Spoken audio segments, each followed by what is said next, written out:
Hey VC, what's up? It's me, yours truly. I am back to post a quick video here. This is going to be a response to Troy, Midwest Waves, I think he called it his 10 subscribers contest. I was watching Mike a moment ago. He was doing a response because I hadn't seen this contest, so I just kind of, followed it back and found this contest on Troy's channel. So I just wanted to kind of jump on board and support your channel. I did sub, and I do know that tomorrow is your cutoff date. So if you already have a few people that have entered, don't worry about putting my name in the hat or anything like that. It just, I don't know, seems funny to me to subscribe and do a video and then like tomorrow's the end date. But I just wanted to jump on board regardless and subscribe to your channel and just kind of do an entry just to support your channel. So yeah, kind of a nice, simple two-part question. Oh, I'll try to remember too to put Troy's information down below so you can maybe go over to his channel and subscribe really quick. But yeah, simple question. He said show two or more albums that I forgot exactly how he worded it, but they just kind of marked, some significant moments in your life or kind of part of the soundtrack to your life, that type of thing. So, yeah, that's obviously a huge question, especially when I think about how influential music has been in every step of my life. It's kind of just part of life just as much as breathing for the most part. But I thought I'd kind of answer it in two different parts of one, just maybe touching on some of the more expected big transitions you have in life, such as, going to high school, going to college, some of the like the big things that maybe a move that you had to make, you know, kind of representing those things. And then on the last question, one that was that's kind of more about a tough time that I was dealing with in my life. So I'll save that one for the last one here. But let me just kind of go through and I'll just run really quick here the impactful moments of my life and kind of a couple of songs and artists that really define or I initially think about when I think back to those moments. All right, so I think one of the first ones that you have to think about is obviously some of your very first memories or some of the first times when you really start to feel like you're becoming an individual, if you will. You're starting to recognize what you like, what you don't like, and something stirring inside of me and like all that kind of stuff. So we're living in North Carolina at the time, and so we're talking kindergarten, early years. We're starting to have your very, very first memories. Disco and stuff was big at the time. So I remember, You Can Ring My Bell. I remember Debbie Boone, You Light Up My Life was one of the first songs I ever absolutely loved. But the two songs I want to pick out that kind of really define that early time for me of really starting to discover that, hey, there's some things I like a lot more than others, and it's kind of cool. Like, that coming into your own. And one of the first ones is the song You Make Me Feel Like a Natural Woman by Aretha Franklin. And I say that one because I can just remember listening to that song and just thinking about like how cool it was, like just so wanting to know who it was that was singing that song and who was playing and all of that. It floored me as a child. Some of my early memories is sitting on my tricycle and listening to that song. And the part during the chorus where the horns come in. Well, back at that time, wrestling was just getting off the ground. I mean, it was a very local thing and no big deal whatsoever. And there was a place right up the street from us. They used to have wrestling every Saturday night, and all you have to do is write in and get free tickets. That's how long ago and early it was in the history of wrestling. And so we used to go up there on Saturday nights, watch the matches, and Sunday we'd see them on TV, which was kind of cool. And these were the early days. I mean, you still had big names there like Ric Flair and a few other people. They're basically getting paid nothing. Nobody knows about wrestling, and the whole WWE, WWF level wasn't even thought of at that time. But anyway, one of the coolest guys that I used to like back then, it was Ric Flair and Ernie Ladd. That was the guy's name, Ernie Ladd. I just thought he was so cool. So every time I would hear the horns in the chorus of You Make Me Feel Like a Natural Woman, I would always envision Ernie Ladd playing it, because if it's that cool, it has to be somebody that cool playing it. And even to this day, like that thought, when I hear the horns and I'm listening to it, I still envision Ernie Ladd playing it in like total wrestling gear and the whole nine. So, so very impactful in those early stages of kind of becoming your own little individual. And another song that really kind of plays along with that is "Heart of Glass" by Blondie. Exact same time period, except this time we're driving to the mall. I'm sitting in the back seat. My sister's sitting in the back seat. My mom and dad's up front. The radio's just on playing random stuff. And Heart of Glass comes on. I hear it for the first time. And I'm just like, wow, what is this? And I thought it was the most amazing thing in the world. I always say that I think that was my very first boy-girl thing, because that was the first thing I can ever recall where I thought, that girl is cool and I want her to be my friend. Because at that point in time in your life, girls have cooties and blah, blah, blah. But I was like, and I didn't know who Blondie was or even her name, never seen her at that time or anything. I just knew with that song and what I was hearing, she's cool. I want her to be my friend. And again, every time I hear that song, takes me back to that stage. So that was kind of the early stage of life where I feel like you start to become an individual, and those were some of the songs really impacted me. And then right around second or third grade, somewhere in there, my parents split up for a short period of time. My dad kind of drank a lot at the time, and so my mom packed up one night, and in the middle of the night, we take off, and we move halfway across the country overnight. Just out of the blue, middle of school year. So North Carolina, all the way to Southern Illinois, halfway across the country. So that was a big, impactful move. I left neighborhood, left the friends, and blah, blah, blah. And I should say it was really cool because, again, we're talking kindergarten, first grade. I had a friend that moved out there just 6 months ago, 7 months ago, and I drove her out there. And while we were in North Carolina, we actually went back to the old apartment complex, and it was so weird that it hasn't changed a bit in 40 freaking years. It's so weird, but kind of cool. But anyway, so we moved to Southern Illinois, and again, I've left all my friends and all of this, and I don't, fully understand why at the time, but at least I did have my cousin Theron that lived in the town where we moved to. So he and I started hanging out pretty quick, and one night that kind of really made me feel like my new friend. I'm kind of established now in this new place. His mom invited me over for dinner. We had dinner, and afterwards we started listening to a couple of records, and his mom had just bought him 3 new records. Another one, Bites the Dust by Queen, Rapture by Blondie, and Planet Rock by Africa Bambaataa. And I mean, we listened to Queen and we listened to Rapture, but man, we played Planet Rock at least 9 to 10 times in a row. And you talk about just a bonding moment. That was my first introduction to this hip hop, that what was going to become, hip hop and all of that. And I was just blown away.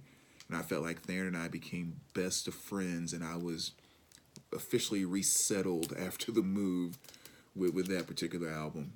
And to this day, I mean, that song still just floors me. It never gets old. So that's taken us up through, second grade or third grade, fourth grade. Around fifth grade, my parents get back together. My dad kind of cleans up. They get back together, and he gets a new job, And this job he's a professor, and now we're moving state over. So we go from Southern Illinois projects to middle-class suburban Missouri, and just, again, the middle of the school year overnight, which is another huge, kind of, holy cow. I just left all my friends basically from the wrong side of the town, and we're on this new side of town, which, again, we thought was awesome. We thought we just won the freaking lottery. but just kind of going from all my friends being black to all my friends being white, and not even talking about just, skin, but just the whole cultural shift. And my friends were all cool, but as I told the story so many times before, musically, this was just a whole new, hey, Brandon, let us introduce you to something. And they did. And I always talk about, seeing Billy Idol on MTV for the first time and all of that, and the two mixtapes that my friend Matt made for me. And these mixtapes had, Queen, Aerosmith, Twisted Sister, Van Halen, I mean, on and on, Led Zeppelin, the whole nine. And so one of the songs that definitely would go towards representing that transition for me was Over the Hill and Far Away by Led Zeppelin was on that first mixtape that he made for me. And this is like 1 or 2 weeks after being there. Maybe even the first week I was there. And again, it was just one of those like, all of a sudden I have this very strong connection with all my new friends, and it seems like we've been friends forever, and we're all jamming out to this music, and everything was just freaking fantastic. So Over the Hill and Far Away definitely represents that huge transaction. Again, as a fifth grader in the middle of a school year, just to pack up and take off, and my best friend Willie gone, my best friend Dee Dee gone, and all of a sudden I have starting new friends from scratch is always can be pretty challenging. But yeah, Over the Hill and Far Away definitely represents that time period. So then you continue to progress. I mean, this is fifth grade, sixth grade, so you start to discover Van Halen and I don't know, then your Motley Crues and Sammy Hagar's and New Wave, the MTV thing, blah blah blah. It takes you up through junior high, then going into high school. But then you also have that big transition moment in high school where you get that magical driver's license, and all of a sudden you have your own car, you're driving to work, you kind of going into this one of your first initial stages of adulthood and personal responsibility. So I think it's a pretty significant stage. So one of the things that reminds me of that stage is Life is Too Short by Too Short. And I think it really was official somewhere at the DMV where if you were a teenager registering a car, you had to maintain a copy of Life is Too Short, Two Live Crew, or DJ Magic Mike in your car at all times in order to be legal on the road. Because those were three artists that every single person had in their car 24/7. I mean, this is what made your trunk rattle. So yeah, it's still hard to even listen to this today without thinking about the good old days of cruising the boulevard. See, because all you youngins out there, today you post stuff on social media, you text so-and-so on a group text, and what are you guys doing, and blah, blah, blah, and okay, fine, we'll meet here, and blah, blah, I'm on my way, okay, I'm putting it into my GPS. That's not how it worked back in the day. You didn't have cell phones. You didn't have social media. You didn't have GPS. So how did you find out what the heck was going on? If it wasn't already established at school, which usually it wasn't because parties were held someplace where somebody's parents left unexpectedly, you cruised the boulevard. That's how you found out what the heck was going on. And in my town, it was the boulevard, there was a Robo car wash at this end, and a Walmart parking lot at this end, and those were the two turnaround spots. And you just got out there and cruised. You bumped this stuff while you were cruising in your $500 car that had the $2,000 stereo system in the back. And people would park and hang out at the two turnaround spots, and someone would pull up and they'd start talking. Party at Susie's house. You didn't have a GPS. Everyone got in a line, and you followed and went to Susie's house. Oh, man. So again, just kind of a good soundtrack to that first initial piece of freedom. And you always want to make sure you're in that car line because most parties, they weren't steady all night type of things. It was like 100 people showed up at once. They partied for 2 hours. The cops were called, and everybody left. So that's how every freaking party happened. Oh man, see, like it just brings back those kind of memories. Absolutely crazy. I don't care. I'm going to talk here for one more second because I think about that actually. There was one party, this girl named Brittany, who was a fairly well-to-do parents, and they went out of town. It was after a big basketball game we just had, and it was announced at the game party at her house. I swear there had to be 150 people in her house.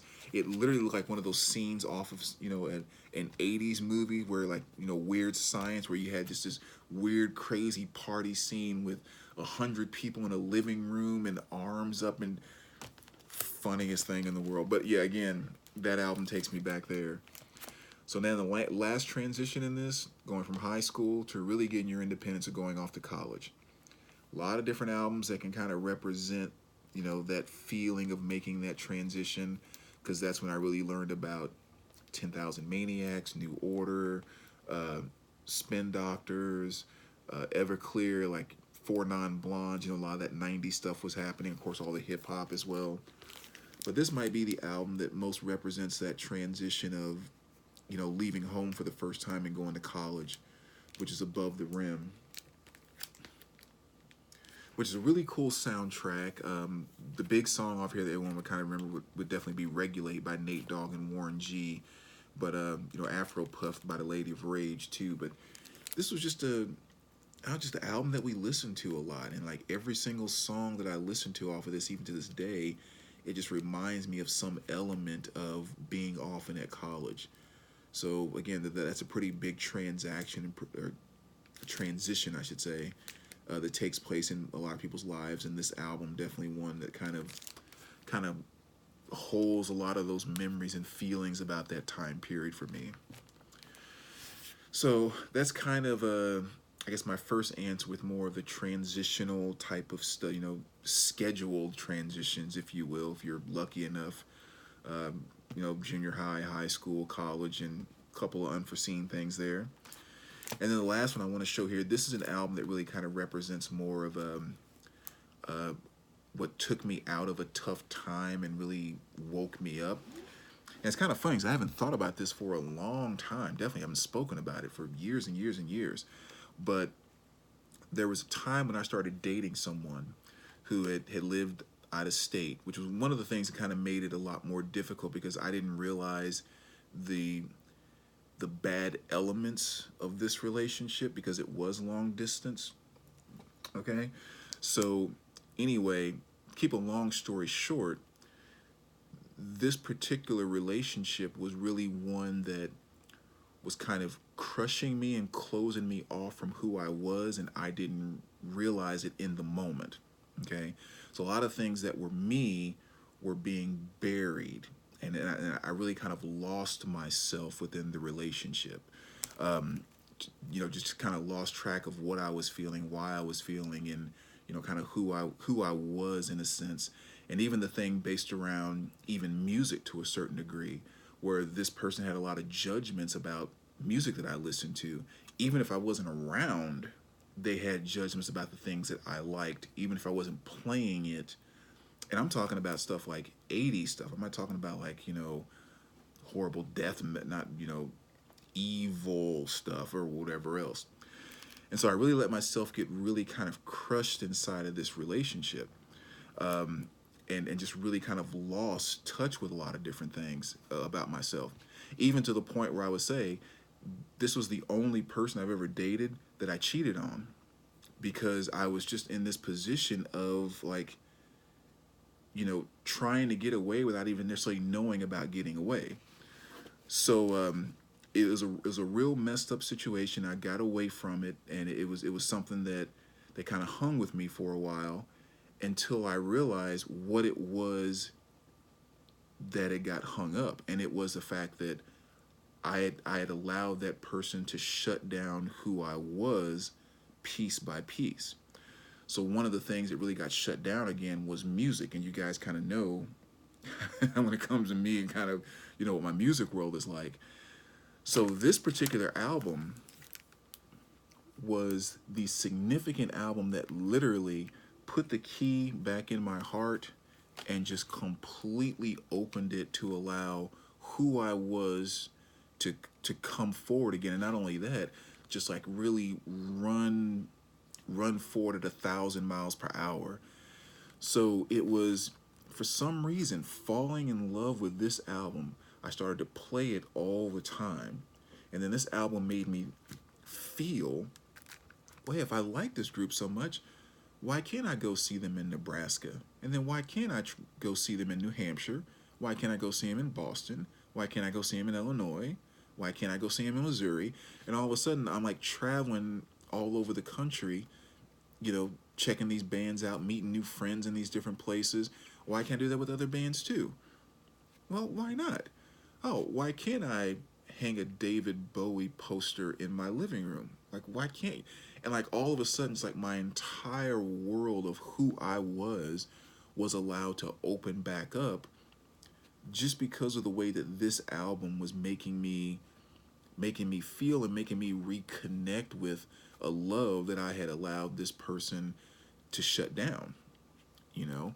And so it was really cool because it really brought back who I was, and even more so, it magnified it by like 100 times, which is why when you do my room tours and everything today, you see what you see is because I don't care what goes where. I don't care how people view whatever. I mean, obviously, people in the VC may look at my room tours and think, "Oh, that's really cool," but all your average, everyday people don't necessarily take it that way.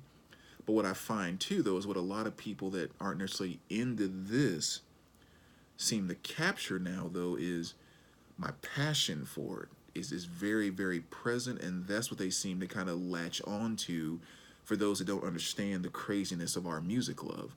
And that's always the thing that I, even though as much as I dread having that particular relationship as part of my history, I'm also kind of thankful because it opened up just magnificent doors for me to truly be who I am. And this album was, I mean, really, this album by itself was the one that just turned the key and made all of that start to happen, just at lightning speed. And maybe that's why Godsmack's my absolute favorite band of all time. Maybe that's why I have this, maybe I have why I have that tattoo. Um, and it was kind of cool too because I have the vinyl record of this, which is not an easy one to come by, and actually have it autographed. I got it signed by Sully a few years ago, and it was really cool getting a chance to get his signature and sharing with him, just how impactful that album had been in my life and everything, and it really, really kind of saved my life and took it in a whole different direction and just made it perfectly fine to be 100% who I am. Excuse me, which is the guy you guys all know in the VC now. So, geez, that's my longest video in quite some time. So there you go, Troy. Again, congrats. Glad I had a chance to jump on board. And as always, we will talk to you soon. All right, take care, guys.